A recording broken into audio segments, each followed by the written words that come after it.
আমরা যদি set point calibration করতে চাই, যাব মেনুতে যাওয়ার পর পাসওয়ার্ড দেবো 87758।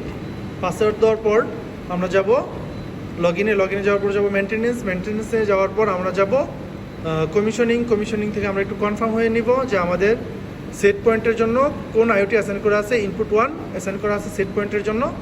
তো আমরা এখন যাব মেনটেন্যান্সে যাওয়ার পর আমরা যাব ইনপুটে যাওয়ার পর মানে ইনপুট না আমরা সরি AIO1 ক্যালিব্রেশন যাওয়ার পর আমরা এখানে যাব এসে AIO1 ইনপুট 1 ক্যালিব্রেশন।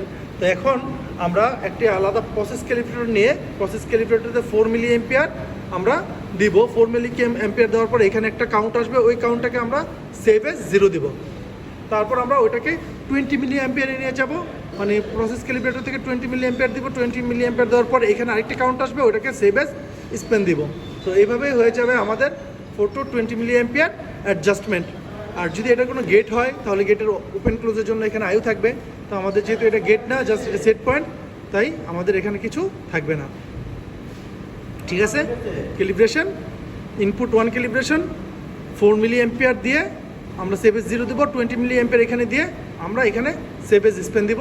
এভাবে হয়ে যাবে সেট পয়েন্ট ক্যালিব্রেশন। তারপর আমরা বের হয়ে যাব। Thanks for watching. আল্লাহ হাফেজ।